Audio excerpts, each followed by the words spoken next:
네, 매주 수요일이면 놓치면 안 될 이슈들을 정리해서 이분과 함께 날카로운 분석을 들어보는 시간이 있죠. 글로벌 스나이퍼, 개인적으로도 많이 기다리는 시간입니다. GFM 투자연구소 이진우 소장 모셨습니다. 소장님 어서 오세요. 네, 안녕하세요. 네, 오늘 저희가 다루게 될 얘기도 상당히 중요한데요. 어떤 내용인지 좀 주제부터 확인을 하고 가겠습니다. 자, 열어보면요. 트럼프의 중간 선거가 한국 증시에 주는 의미는 제목만 보면 전 국민이 이 내용을 봐야 되는 거예요. 트럼프의 중간 선거. 전 세계인들이 가장 이에 대한 궁금증도 많고 각종 분석도 쏟아지고 있는 상황이고 이에 따라 트럼프 행보를 해석하고 있습니다. 저희도 오늘 다양한 트럼프 이야기를 좀 나누고자 하는데요.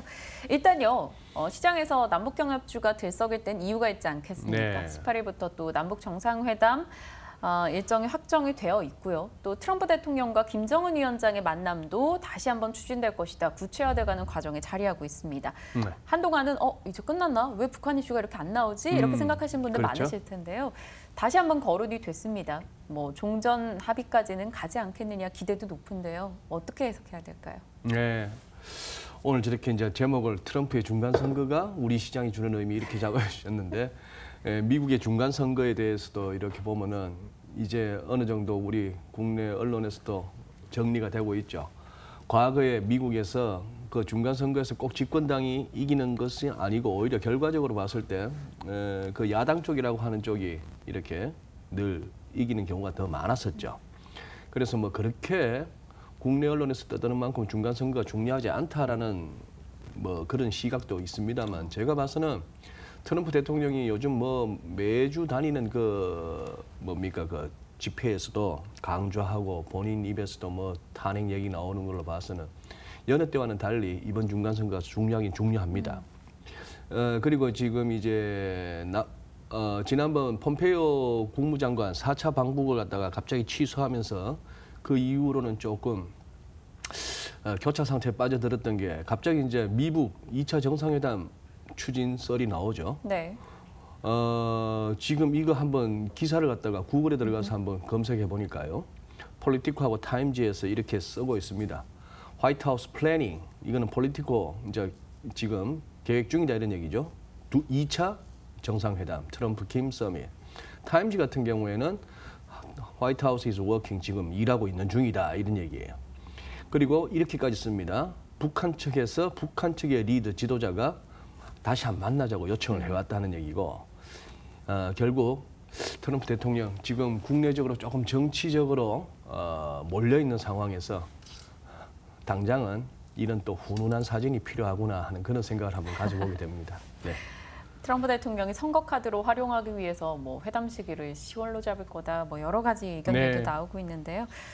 트럼프 대통령 이야기 중에 최근에 좀 흥미로운 게 있죠. 이 전설적인 기자 밥 우드워드가 트럼프의 이면을 폭로하는 책 출간을 앞두면서 또 백악관이 살짝 뒤집힌데 거기에다 익명의 기고까지 또다시 등장을 했습니다. 네. 백악관 내 레지스탕스는 저항이란 뜻의 그렇죠. 프랑스어인데요. 저항문이었죠. 예. 어떤 저항의 내용이 담겨 있을까요? 그러니까요. 지금 이제 앞서 말씀드렸던 트럼프 대통령이 지금 처해 있는 국내적으로 좀 깝깝한 정치적 상황. 그게 이제 방금 말씀하신 두 개인데 이 책이 나왔죠. 책 표지가 벌써 시뻘건 색깔로 공포, 백악관 내의 트럼프 이런 얘기입니다. 자, 그리고 이제 책이 이제 발간됐으니까 또 계속해서 후속 기사들이 나올 거예요. 벌써 재밌는 얘기들이 많이 나오는데 이 밥 우드워드 그리고 이 오른쪽 사람입니다. 칼 번스타인. 여기가 워터게이트 그 도청 사건을 갖다가 끝까지 물고 늘어져서 결국 이제 미국 사회가 의회도 다른 언론사들도 그리고 이제 정부 차원에서도 움직이면서 닉슨이 사퇴하는까지 이끌어냈던 여기서 이제 결국 우리 시청자 여러분께서도 벌써 많이 접하셔서 알겠습니다만 백악관 내의 그 난맥상, 야 저게 미국의 백악관 내에서 저런 일이 벌어진단 말이야. 트럼프 대통령이 저 정도야 싶은 내용들이 막 나오고 있고 트럼프 대통령 소설이다 이렇게 얘기하고 있는 거죠. 거기다가 이 뉴욕타임즈가 실은 익명의 기고, 백악관 내에 그냥 하이 오피셜, 고위 관료 이렇게 얘기했는데 이 표현 아닙니까? 나는 지금 트럼프 행정부 안에 있는 레지던스의 일원이다. 이런 얘기죠. 그리고 뉴욕타임스는 꼭 기사마다 이렇게 사파가 하나씩 있더라고요. 이 사파 보세요. 그야말로 이 간당간당한 절벽에서 떨어질 듯한 이 미국을 갖다가 지금 이 몇 명의 철부지 같은 대통령이 망가뜨릴 나라를 갖다가 건져보겠다 이렇게 애쓰는 뭐 이런 식의 어떤 이미지를 풍기는 지금 이 두 개가 어떻게 보면은 트럼프 대통령이 또 이제 때맞춰 친서 보내주는 김정은 위원장한테 또 이렇게 그거 하는 거죠. 호응해서 그래 한번 만나볼까? 뭐 이런 식으로 지금 분위기가 잡히는 것 같습니다. 네. 트럼프 대통령은 참 적이 많잖아요. 적이 많죠. 네, 자기 편은 또 뭐 확실하게 있겠죠. 그런데 점점 확연하게 적의 수가 늘어나고 있다는 생각이 드는데 그 중에서도 뭐 다양한 기업체도 될 거고요. 언론도 자리하고 있습니다. 워싱턴 포스트나 뉴욕 타임즈. 사실 뭐 뉴욕 타임즈의 보도입니다 이러면 딱 신뢰가 가고 뭔가 그런 인식들이 그러니까요. 한국 사람인 저에게도 있을 정도인데 왜 트럼프 대통령은 이 본인들의 자국에 영향력 있는 이 매체와 사이가 좋지 않은지 뭐 그들에게 어떤 스토리들이 담겨 있는지 그것도 좀 구체적으로 전해주시죠. 네, 여기는 뭐 저 개인적인 어떤 잘못된 이해도 있을 수도 있습니다. 이 워싱턴 포스트 그래요. 민영 앵커 말씀하신 것처럼 워싱턴 포스트나 뉴욕 타임즈 같으면 우리가 보기에는 미국 최고의 언론 같지 않습니까? 네. 어디 미국이겠습니까? 국제적으로도 영향이 대단한데 이 워터게이트 특종이 나오기까지 이 사진 참 이 흑백 사진 보면 여기가 캐서린 그레이엄 해서 그 당시 발행인인데 그때만 해도 그냥 워싱턴 지역 일간지였어요. 지금만한 그런 쪽이 아니었고 이 두 신출내기 기자 뭐 기사를 어떻게 써야 될지도 잘 모르는 여기는 편집국장 그리고 여기서 벤자민 브래들리라고 해서 편집주간 얼마 전에 기억하실 텐데요. 이 영화 더 포스트 상당히 이 워싱턴 포스트 그 당시에 사주하고 이 메릴 스트립하고 굉장히 이미지가 비슷하죠.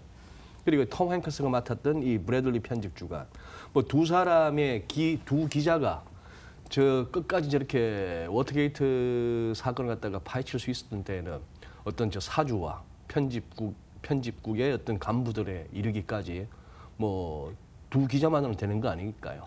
아시잖아요. 데스크에서 막아버리면 뭐 천하에 아주 뭐 세상을 뒤집어 놓을 만한 기사도 묻히는 게 현실인데요.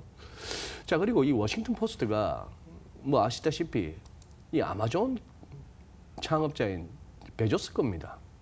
2013년 8월 달에 뭐 회사 돈도 아닌 개인 돈 2억 5천만 달러, 뭐 한 우리 돈 한 3천억 원 정도 되는 거죠. 이렇게 해서 인수했는데 인수할 무렵이 이 무렵입니다. 워싱턴 포스트 주가 한번 보시죠. 이 무렵에 이제 인수를 했는데 벌써 시장에서는 그 낌새 맺고 이제 날아가기 시작했고 사실상 이 베조스가 이렇게 인수한 뒤에 워싱턴 포스트는 어떻게 보면은 종이 신문이 아니고 우리가 이제 요즘 같은 인터넷 시대에 맞는 사람들이 먼저 웹으로 읽게 되는 그런 매체가 됐죠. 아마존을 왜 때리는지 이해가 되시죠? 이런 것도 이해가 되고 네. 뉴욕타임스 같은 경우에 이 트럼프 대통령에 대한 반트럼프 성향은 아주 뿌리 깊습니다. 최근만 하더라도 푸틴 대통령하고의 그 정상회담 이후에 기사 보세요. 제목이 왜 도널드 트럼프는 미국을 위해서 말하지 않는가. 그리고 이 작은 소제목 보시죠. 뭐 자기 자신을 갖다가 트럼프 대통령은 블라디미르 푸틴의 발 아래에다가 자기를 내려놓았다. 이 사파 보세요. 트럼프 대통령 이렇게 네. 앵무새처럼 묘사하고 있습니다. 이 기사 보면 뭐 더하죠. 2016년 9월이니까 한참 재작년 선거할 때 아닙니까? 대통령 선거할 때. 왜 도널드 트럼프가 대통령이 되면 안 되는가? 그 안 되는 이유. 뭐 비거트리, 엄청난 편견 속에 살고 블러스트 맨날 뭐 허풍만 떨고 공갈만 치고 그리고 false promise, 뭐 약속도 안 지키고 그리고 이 기사에는 아래쪽에 이렇게까지 나옵니다. 뉴욕 타임스는 여기를 지지한다. 주로 어떻게죠? 민주당 쪽 사람들, 공화당 링컨도 있죠. 근데 오바마와 심지어 힐러리까지 이런 식으로. 그 뭐 뉴욕 타임스를 갖다 페일링 뉴욕 타임스, 망해가는 뉴욕 타임스라고 할 만한 그런 충분히 트럼프 대통령이 이익이 됩니다. 말씀 난 김에 조금 더 말씀. 네. 이거 구글에서 보실 수 있을 거예요. 이렇게까지 배척당하는 이거는 대통령 되기 전부터에 올라왔던 유명한 그림입니다. 여기 보면 뭐 뉴욕 타임스, ABC, MBC부터 보스턴 글로벌에서 모든 언론들이 막 나오는데 저는 이쪽에도 주목합니다. 제가 색을 칠한 GOP 엘리트, 공화당 내의 엘리트, 백악관, 그리고 인터넷 자이언스, 공룡 기업들, 인터넷 거대 기업들, UN, 그 스페셜 인터레스트, 이익 집단, 글로벌리스트 엘리트 느낌이 확 오죠. 글로벌리스트들, 심지어 엔터테인먼트 인더스트리, 엔터테인먼트 산업에 이르기까지. 뭐 이건 짧게 말씀드리고 우리 시청자 여러분께서 유튜브에 뭐 버글버글 하니까요.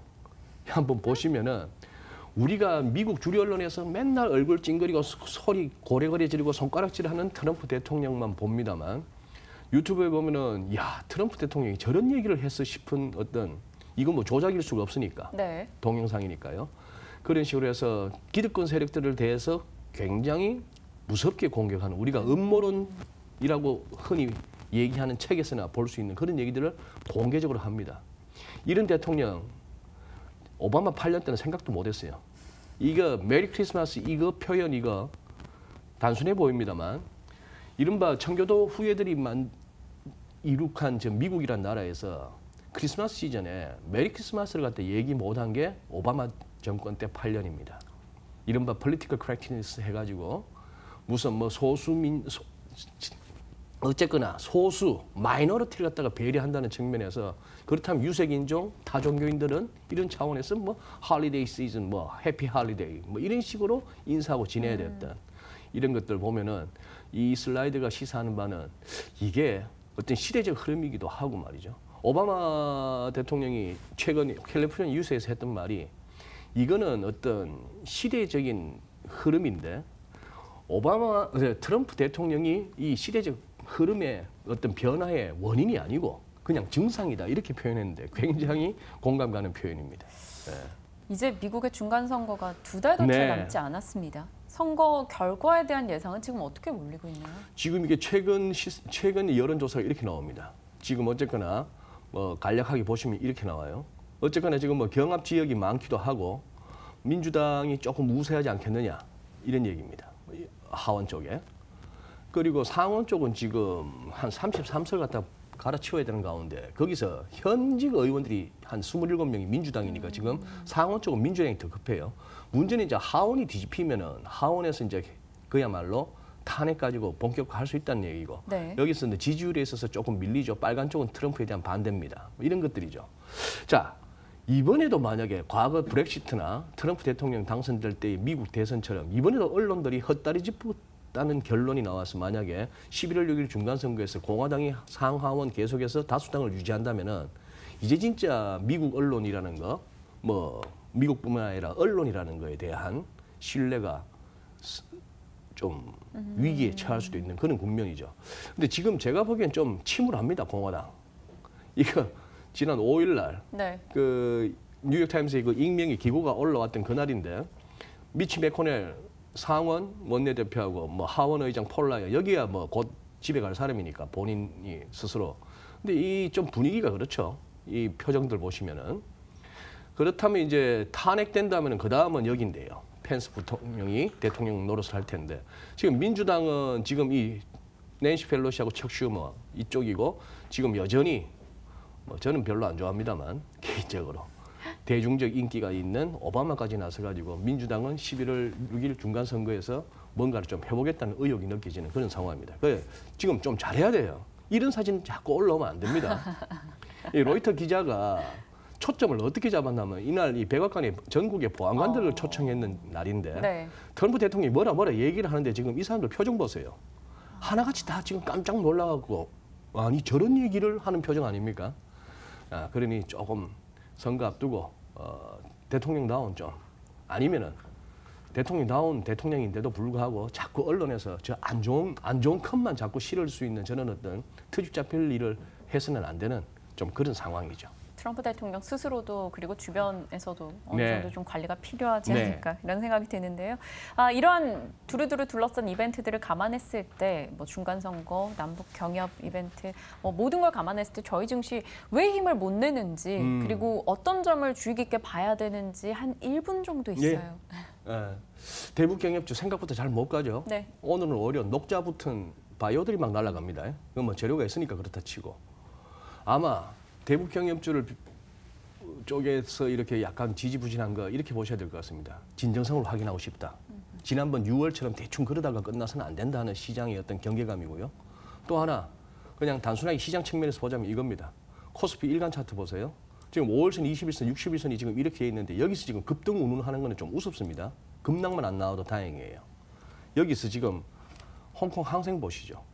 상하이도 마찬가지고 우리하고 비슷한 흐름인데 얘들은 벌써 전저점 깨고 가잖아요. 중국은 아주 안 좋습니다. 지금 뭐 일본 니케이도 그렇고. 그런데 지금 우리가 남북 정상회담, 미북 정상회담 이 재료만 갖고 우리가 가자고 하기에는 주변도 안 도와줄 뿐더러 우리 자체적인 펀더멘털도 안 좋고 그런 상황이죠. 거기다가 추석 세고 오자마자 또 FOMC 결과 때문에 27일 날 목요일 날은 정신없을 거예요. 9월은 여전히 바쁠 것 같습니다. 바쁠 것 같습니다. 시장에 대해서 저희 계속 예의주시하면서 흐름 체크하겠습니다. 오늘 글로벌 스나이퍼 GFM 투자연구소 이진우 소장님과 함께했고요. 저희 탐나는 주식 2PM도 이 자리에서 함께 인사드리겠습니다. 내일 또 시장에 적합한 전략과 종목 이슈 들고 찾아 인사드리겠습니다. 시청해주신 여러분 고맙습니다.